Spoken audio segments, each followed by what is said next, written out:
su venia, diputado presidente, señor secretario de Hacienda y Crédito Público, doctor Luis Videgaray Caso, bienvenido nuevamente a la Cámara de Diputados.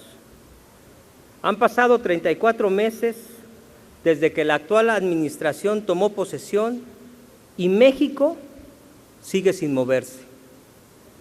Así lo demuestran todos los datos con que contamos, pero sobre todo la opinión ciudadana reflejada en un nivel de desaprobación del 64% del Ejecutivo Federal.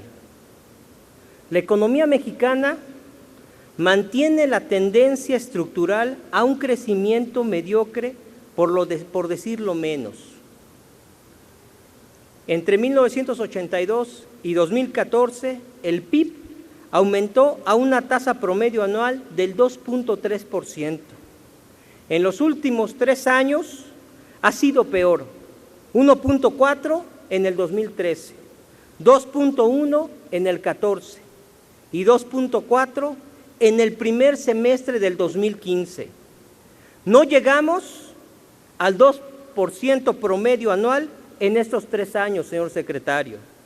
Lejos, pero muy lejos quedaron la promesa de campaña de crecer entre el 5 y el 6% anual. La inversión extranjera directa no fluye pese a las reformas estructurales. En 2014 disminuyó 48.9%. En el primer semestre de este año fueron 1.200 millones de dólares menos con respecto al mismo periodo del 2014. La primera y segunda fase de adjudicaciones de la Ronda 1 han sido un rotundo fracaso por más parafernalia gubernamental y ni de cerca se captaron los 21,000 millones de dólares que usted auguró en el artículo Reformas Estructurales 2013-2014, publicado por esta Cámara de Diputados. En materia de empleo, ustedes afirman que generaron 1.424.000 empleos formales y recuperaron el poder adquisitivo del salario mínimo en 5.58%. Sin embargo, dichos datos esconden la realidad del mercado laboral nacional, con 2.3 millones de desempleados, 4.2 millones de subocupados y 29.1 millones de informales. Entre los asegurados del IMSS, el empleo eventual, al que tiene en vilo a los trabajadores, ese empleo que la gente le preocupa perderlo, y entre el que aumentó más al pasar del 13 al 0.8% al 14.3% de los afiliados. El trabajo permanente, el que da seguridad, el que le da tranquilidad realmente y estabilidad a las familias, se redujo. El índice de la tendencia laboral de la pobreza siguió al alza, llegando a 1.14 unidades. La INIG 2014 reporta que el ingreso corriente promedio trimestral por hogar descendió 3.5% real con respecto al 2012. Estamos hablando de un duro golpe a los niños, a los ancianos, a las mujeres y hombres que buscan mejorar su calidad de vida. La homologación del salario mínimo general de 70 pesos con 10 centavos dista de ser motivo de celebración. Señor secretario, necesitamos la altura de miras para establecer un salario que le alcance a las y a los mexicanos para cubrir la canasta básica alimentaria. Como seguramente usted lo sabe, nuestro salario mínimo es, para nuestra vergüenza, el más bajo de América Latina. Para 2016 nos señalan que es vital la implementación del presupuesto base cero. No obstante, la reducción real de programas presupuestarios en la mitad de los 246 anunciados, Esto porque 123, señor secretario, de dichos programas no contaron con recursos en el 2015. Se trata de otro truco publicitario, un artilugio del gobierno federal.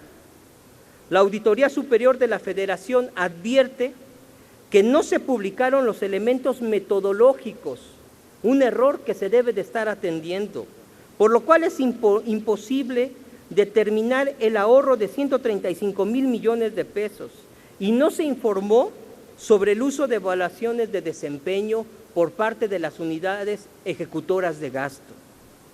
En materia de gasto para el 2016, se indica que el gasto programable disminuirá en 221,000 millones de pesos. El gasto corriente se reduce solo en 3.6%, mientras que el gasto de capital disminuye en 21%.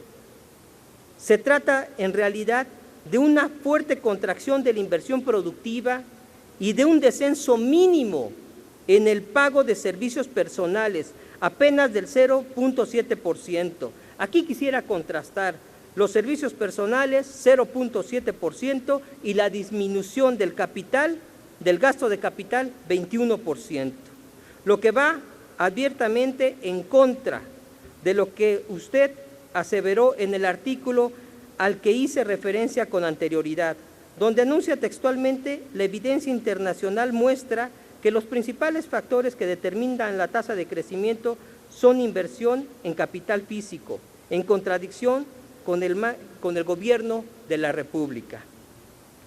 El documento público como porcentaje del PIB ha tenido el aumento descomunal de 2012 al 2015. El salario histórico de los requerimientos financieros del sector público se elevó en un 10% del PIB y sin lugar a dudas se acrecentará todavía más con la emisión de instrumentos financieros como Fibra E, los certificados de proyectos de inversión y los bonos de infraestructura educativa. Esto es, señor secretario, es un paso velado para la privatización del sector educativo. Más grave aún, en términos de deuda, es la posibilidad de asumir los casi 2 millones de pesos de pasivos laborales de Pemex y de CFE, resultado de su reforma energética. Concluyo, compañeras y compañeros diputados.